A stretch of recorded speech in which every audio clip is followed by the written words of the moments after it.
Oh my goodness, LeBron, that is filthy. Oh, hello, class. Let's get started. My name is Mr. Dillinger, and I will be your guest lecturer today. Let me close out LeBron James doing what LeBron James does here and get to your North Africa lecture.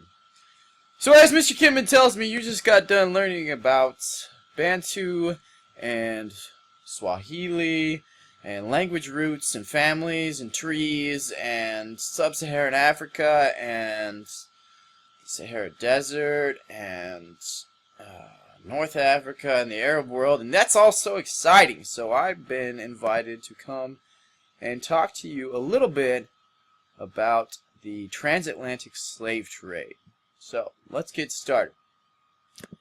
From what I understand, it is your job to take notes, so please take notes. Continue on. This is your lesson objective number 3. Explain the idea known as the transatlantic slave trade and how it worked. That's pretty straightforward.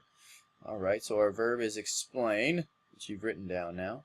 Feel free to pause the video at any point. That's the beauty of an online lecture, and take notes, because I'm going to move a little faster than you're probably going to write.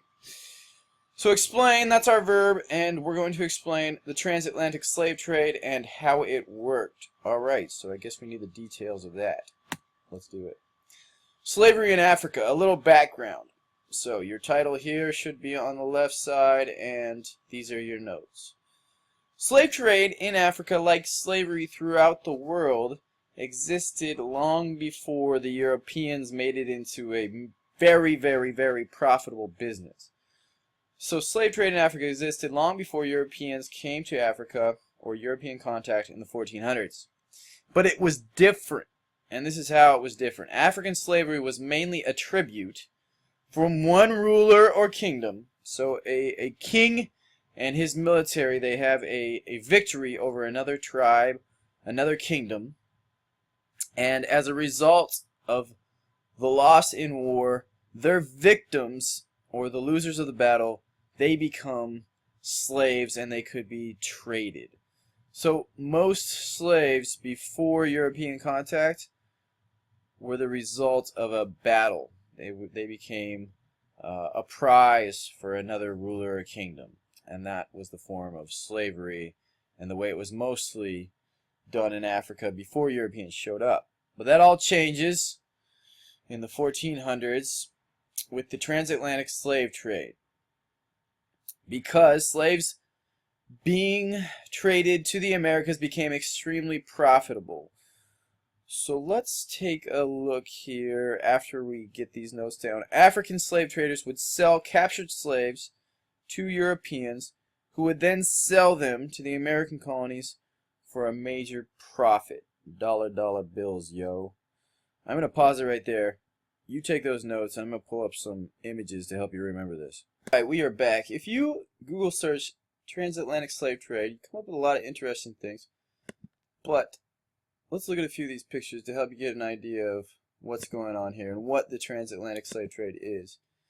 So here's a picture, and it talks about how many people came from Africa, and this is the west coast of Africa. So what was happening was Europeans are coming down from the continent of Europe up here, sailing along the coast of Africa, trading goods such as alcohol, guns, and other things for slaves, and then taking these slaves across the Atlantic, and that's why we get the term transatlantic. Trans means across, and Atlantic is the ocean. So transatlantic means across the Atlantic Ocean to places where Europeans have now colonized, meaning they've set up colonies and they're running farms, and these plantations or farms, they need slaves in order to get their products. So Brazil, and up here the West Indies, which is the Caribbean today, Mexico, the United States, once it becomes the United States, and until this, the English colonies.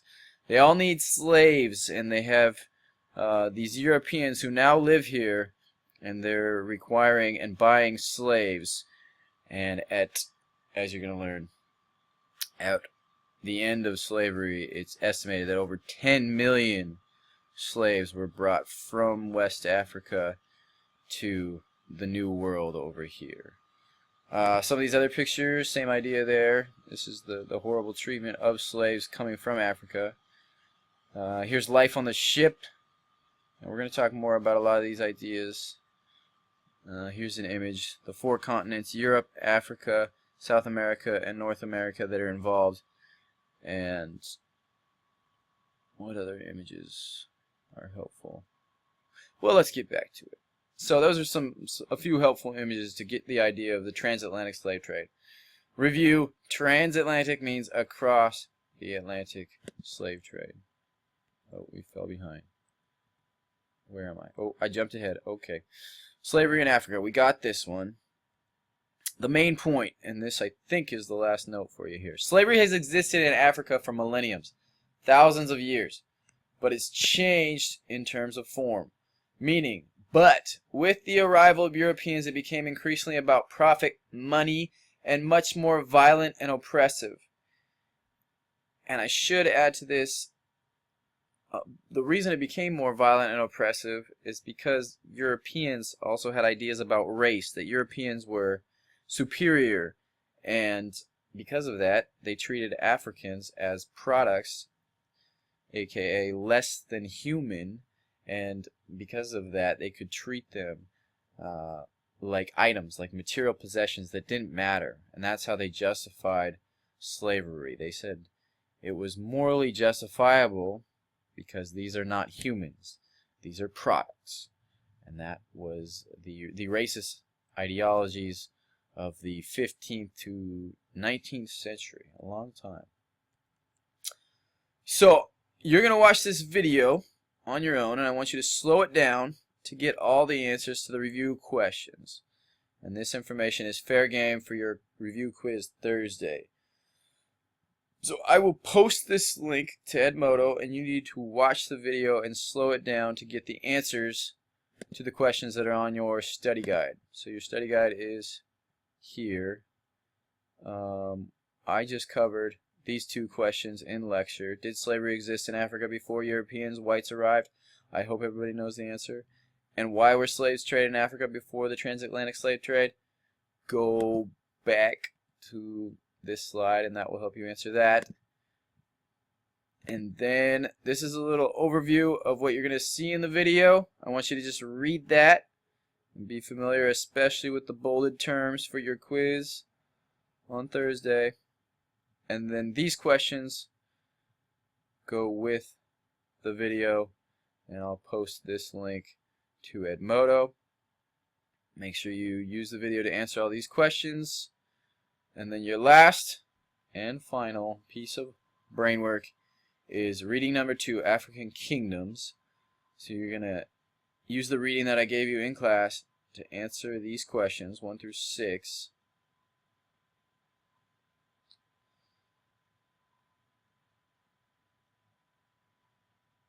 And sorry, I had a thought there for a second. And I changed my mind. I don't want you to answer them like this, because you're going to use this chart. So now I'm going to give them to you like this. And you're going to use this chart that I'm about to show you to answer the questions. So the chart. Reading number 2, answer all questions for reading on a separate sheet of paper as part of the chart that we are going to create right now.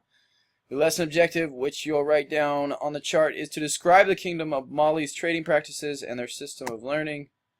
So lesson objective, it's just like we've done earlier in the unit and throughout the year. Here's your lesson objective. Describe the kingdom of Mali's trading practices and their system of learning. Answers to questions. So numbers 1 through 6. You're just going to number them 1 through 6 and put the answers to the questions here in your notes. Connections to something else you've learned this unit. So after you answer each question, number 1, you got to think, how can I connect that to something else I've learned this unit? So I mean about Africa. So a connection to something else you've learned about Africa. And then level 2, not just a fact, but a deeper meaning question for each one. So you'll have 6 questions, 6 connections, and 6 answers.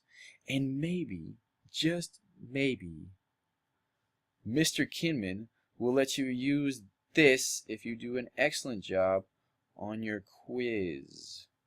That'll be the only thing you get to use on your quiz. If he decides to let you do that. That's a big if, though. I know Mr. Kinman, and he might not want you to do that. All right, this is Mr. Drellinger signing off.